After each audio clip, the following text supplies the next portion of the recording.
नमस्कार, आप देख रहे हैं न्यूज़ 9 भारत और मैं हूं आपके साथ अशोक चौहान। देश और दुनिया की तमाम खबरों पर आइए डालते हैं एक नजर।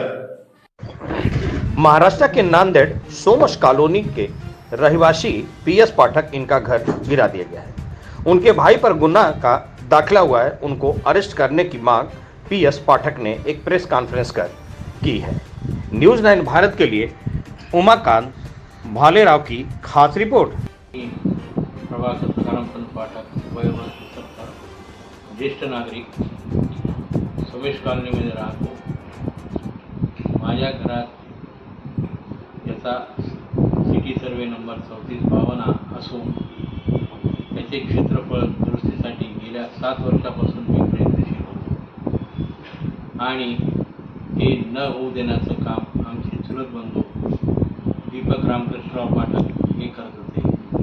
तरी माझी बाजू खरी असल्या कारणाने गेल्या 7 वर्षाच्या प्रयत्नाला यश येऊन गेल्या वर्षी माझे क्षेत्र दुरुस्तीचे काम झाले आणि सुधारित क्षेत्र 159.70 स्क्वेअर मीटर चे PR कार्ड तयार झाले। या गोष्टीचा राग मनात धरून काहीतरी भयंकर करावे या भावनेने दीपक पाठक व त्याचा मुलगा अक्षय पाठक यांनी गेल्या 4 तारखेला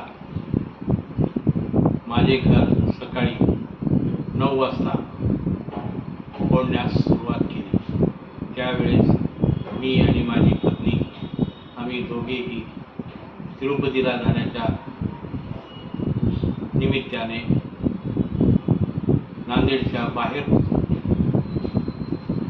त्याचाच गैरफायदा घेऊन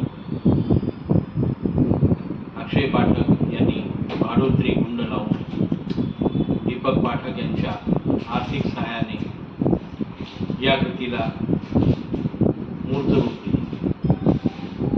त्यावेळेस मी माझ्या मुलींना कॉन्टॅक्ट केले आणि सांगितले की व अशी अशी घटना घडत आहे, तुम्ही पहा काही होतं का, त्याच्यामध्ये पोलिसांची काही मदत मिळते का आपल्याला। तर माझ्या मुलीने 112 वर तारखेला 9:30 वाजता अक्षय पाठक आणि दीपक पाठक हे भाडोत्री गुंडाच्या साहाय्याने माझे घर फोडण्यास सुरुवात झाली। माझ्या घरात श्री लहू भारती हे माझे किरायदार राहत असताना त्याच वेळेस त्यांचे सामानावर, त्यांच्या अंगावर दगडविटा याचा मारा झाला आणि कर्मधर्म संयोगाने ते त्यातून बारंबार वाचले। हे एवढे होऊन पोलीस आल्या कारणाने ही घटना त्यावेळेस 10:15 वाजता सकाळची थांबली। पुन्हा 5 तारखेला या सगळ्या गोष्टीची तात्काळ दखल घेतली आणि अतिरिक्त SP साहेब श्री अविनाश कुमार यांनी जातीने याच्यामध्ये लक्ष देऊन आम्हाला मदत केली। ज्या योगे आम्ही बाहेर असताना देखील, नांदेडमध्ये नसताना देखील आमच्या विरुद्ध चाललेले कट कारस्थान थांबण्यात यश आले आणि पोलिसांनी त्या लोकांवर NC खटवली आणि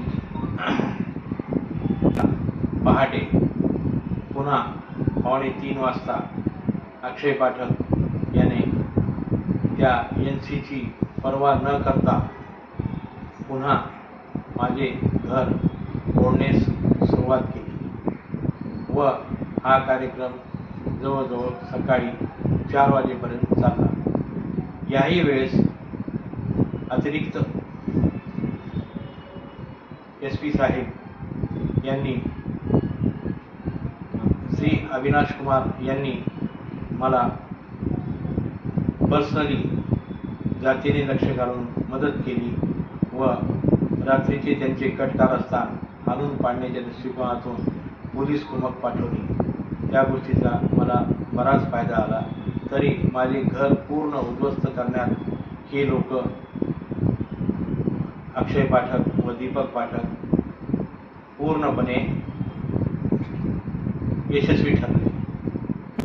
वजिराबाद पोलीस स्टेशनमध्ये 5 तारखेला सकाळी मी पुण्याहून आल्यानंतर या लोकांवर अक्षय पाठक आणि दीपक पाठक या लोकांवर गुन्हा दाखल करण्यासाठी जवळजवळ 5 तास आम्ही थांबलो. एवढा वेळ थांबल्यानंतर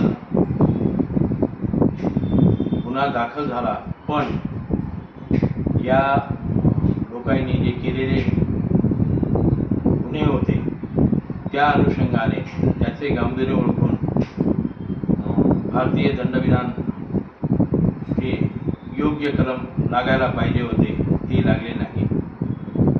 तरी या माध्यमातून मी पोलीस प्रशासनाला विनंती करतो की यासाठी थोडे गांभीर्यपूर्वक कलमा लावून त्या लोकांना पाबंद होण्याच्या दृष्टिकोनातून मदत करावी. या लोकांना लवकरात लवकर अटक करावी, जेणेकरून माझे जीविताचा धोका कमी होईल. कारण सध्याला हे लोक मोकळेच फिरत आहेत. आकांक्षा सूर्यवंशी आहे. मी प्रभाकर पाठक यांच्या इथे भाडेकरू आहे. पहाटे 3च्या सुमारास आवाज आल्यामुळे आम्ही जाग आली आम्हाला. तर अक्षय पाठक, दीपक पाठक यांनी घर फोडण्याचा प्रकार केला. सगळं घर पाडापाडी चालू होती. घर मालक आमचे बाहेरगावी गेलेले आहेत. घर मालक गैरहजर असताना त्यांनी हा प्रकार घडवून आणलेला आहे. 3 वाजल्यापासून जागीच आहोत. आमचे घरमालक प्रभाकर पाठक हे बाहेरगावी गेलेले आहेत. ते बाहेरगावी गेल्यानंतरच हा प्रकार घडवून आणला आणि काम थांबवल्यानंतर थांबा म्हणलं तर त्यांनी आम्हाला घरामध्ये जा म्हणून सांगितलं. तेव्हापासून आम्ही भीतीदायक वातावरणामध्येच आहेत. यहाँ खबरों का सिलसिला कभी नहीं थमता. सिर्फ और सिर्फ बने रहिए न्यूज़ 9 भारत पर. अब चाहूँगा इजाज़त. नमस्कार.